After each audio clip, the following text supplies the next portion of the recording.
some fans kept hitting me up. And they was like, dog, you ever beef with any of your co-hosts? I was like, any? Damn near all of them. So I'm going to try and get through this. And I ain't going to take all day. Because y'all know I beef with a smile. I laugh at my pain. I love levity. So anytime you got a problem with me, I'm going to giggle your ass away. So let's start with some of these beefs. Since I've had the most co-hosts probably in the business, I got passed around like a Figaro flipper. Let me get some of these beefs out there. Max Kellerman, let's start there. Max and I almost got into a fight in front of Starbucks downstairs ESPN one day. Don't ask me why. From my perspective, I don't know why we were about to fight, but I knew what I was mad at. And it wasn't particular. It was in general. Max was talking too much. I was like, damn, dog. Now, I was deferring because Max had already done radio before and I was new to it. I was deferring because Max is so damn talented. He's a genius and he's funny as hell. And he had this persona going where he was acting like he was from Watts and I'm from Compton and he was harder than me and, him, the rapper, all that stuff. Like all the stuff that bonded us. I loved it. But I got the shtick. I got the persona, but I was like, dog, sometimes we got to talk real. You know me, I like to talk real, talk deep, talk layered. I was like, let's just do that. And Max just go back to his same old pull the string and go back to I'm from Watts. And I'm like, dog, I'm trying to drop some jewels, some Wileyisms. And that was just in general. I was frustrated, like, dog, stop talking so much. And he'll interrupt you, especially if you win and you getting a point off on him. That's enough. That's enough. That's my dog. I love that dude so much. But anyway, that's how I felt. I don't know why we were walking out the studio and then we were talking, we were walking next to each other. It was contentious. And then we kind of squared up. Now, Max ain't no punk. He squared up for real. Not like he was going to swing, but like I ain't going to back down kind of square up.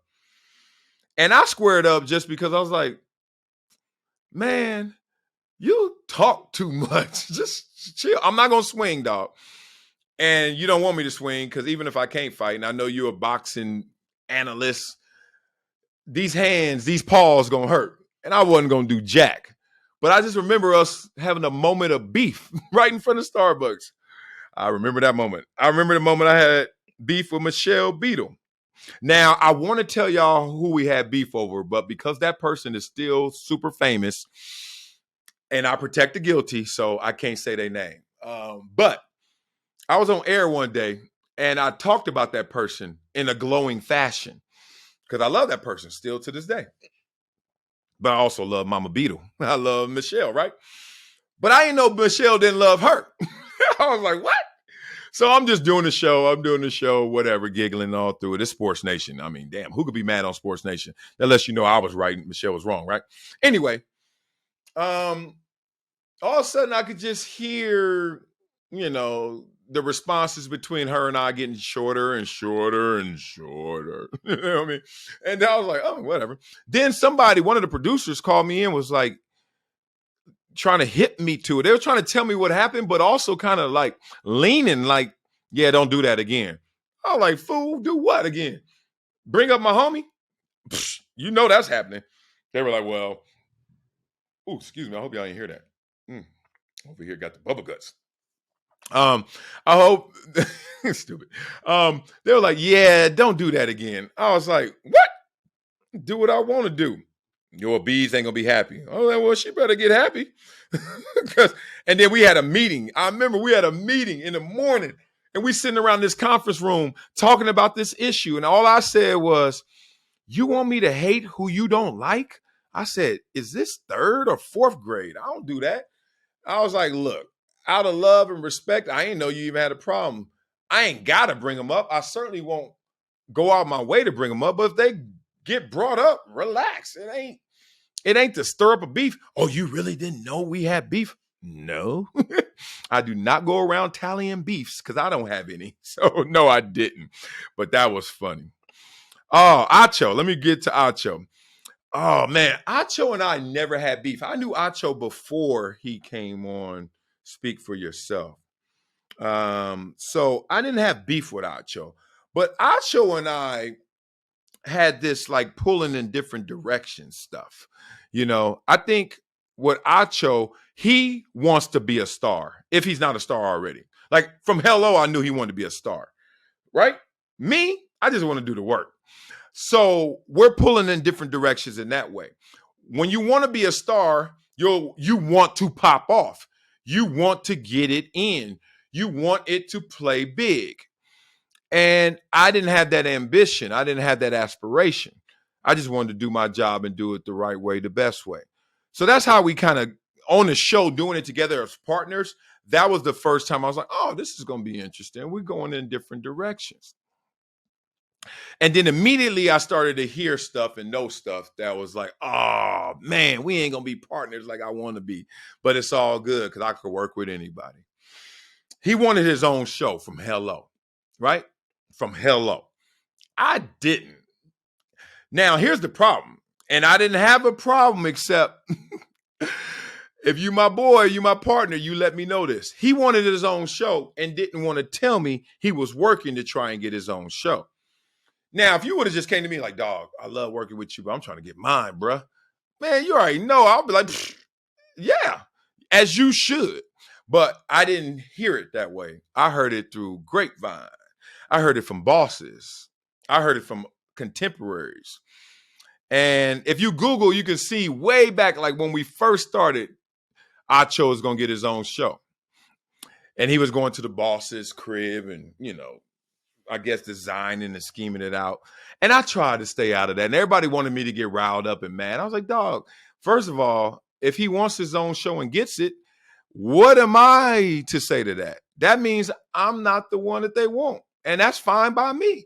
Like I don't beg for no job. I just work my ass off to keep it. And if I don't do it, and if I can't keep it, it wasn't mine. Move on. So I wasn't tripping. I was like, I'm not mad at that dude. Like he ambitious. Let him go get it. And if he gets it, then it ain't mine. That's how I always felt about it. I've heard, the reports.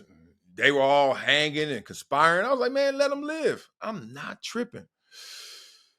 But then I started to realize there were times on the show where when you're not pulling in the same direction, you leave your other partner out to dry, right?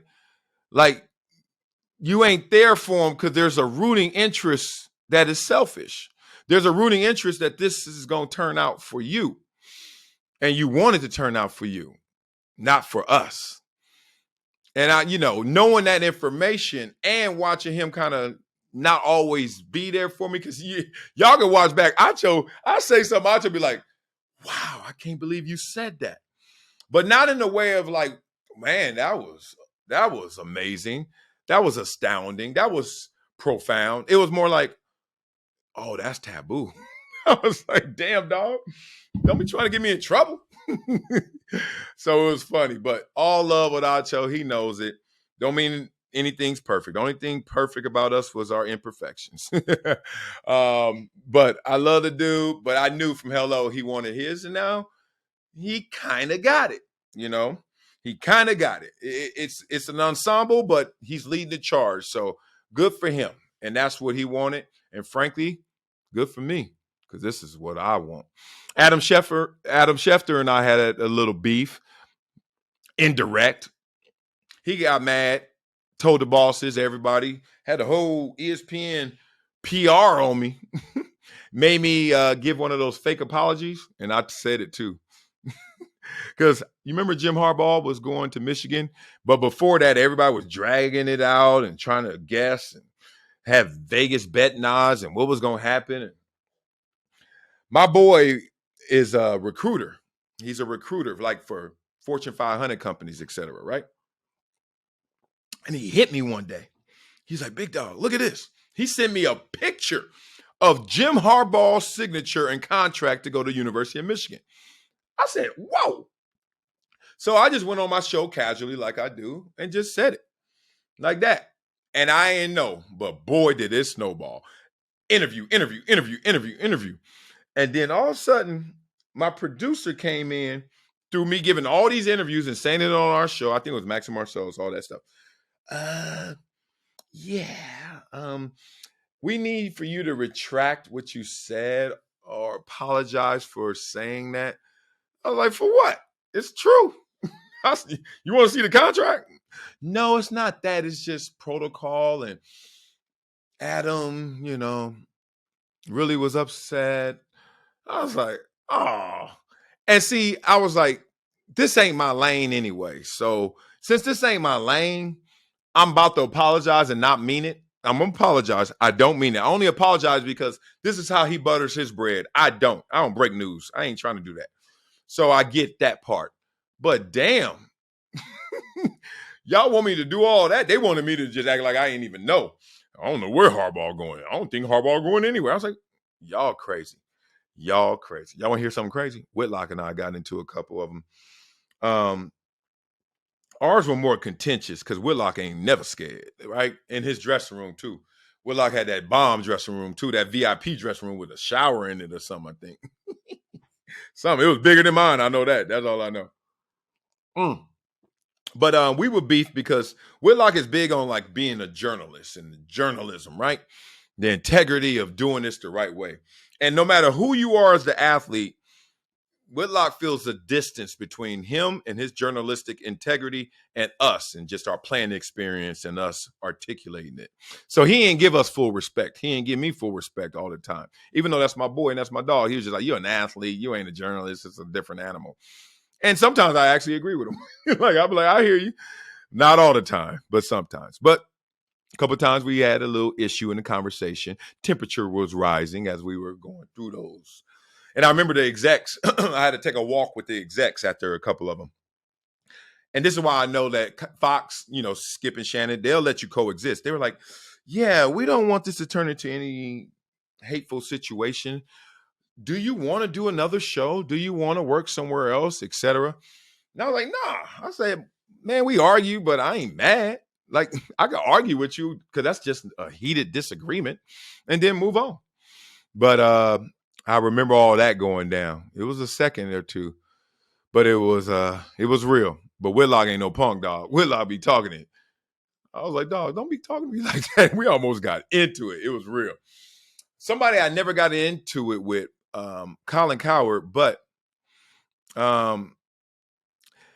like Colin is nice, but it's always like I'm always following Colin. So I think Colin got mad at me or like just, man, get off my ass. Like, you know what I mean? A couple of times, like, because Colin did Sports Nation, then I did Sports Nation. And it was weird because I was not taking his job.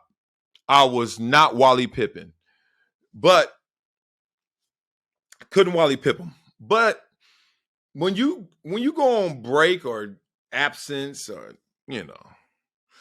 take a day off and then the other guy gets all that love and attention, you kind of feel like, meh. And sometimes I was like, he ain't being as nice as I know he can be to me sometimes. But maybe that was just me reading into it because everybody kept telling me that. But then he comes to Fox and then he does Speak for Yourself first. And then I do it.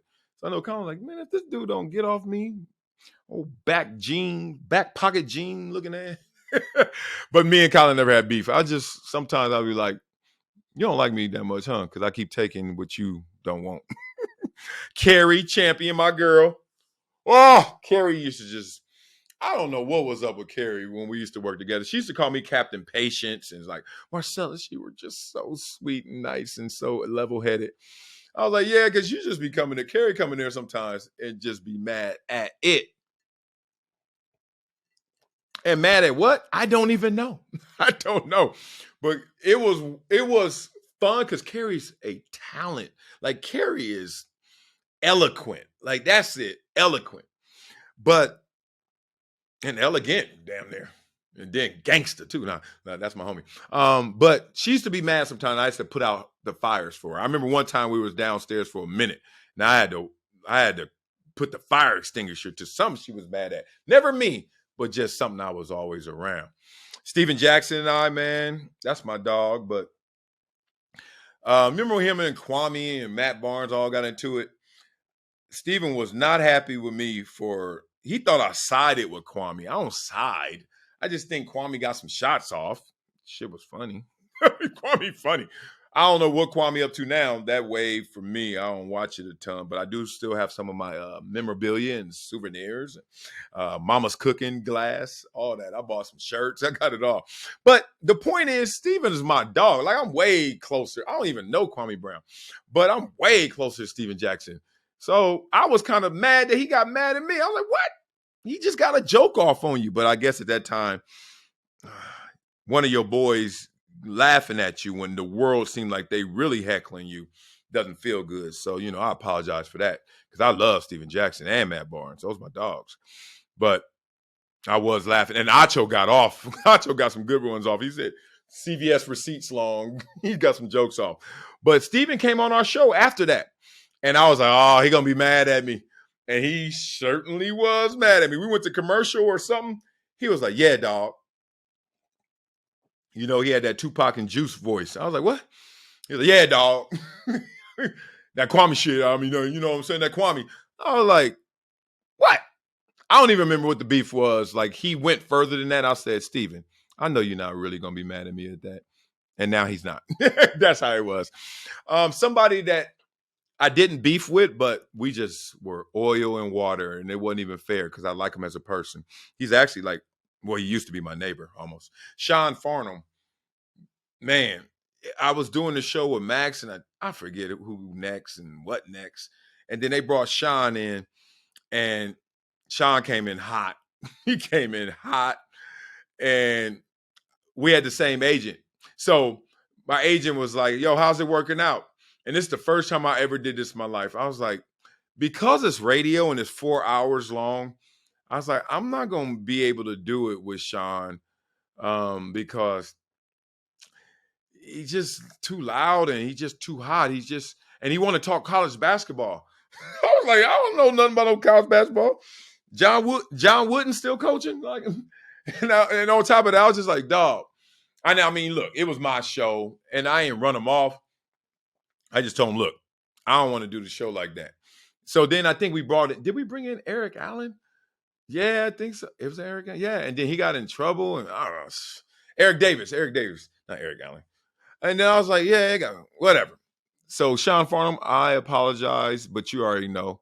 And they should have did another show with him and stuff, but whatever. He's still balling. He's still killing it. And he's doing his thing. He gets to talk college basketball, right? All right. Basically, to sum all that up, man, I got more stories, but I don't even know. I forgot half my partners.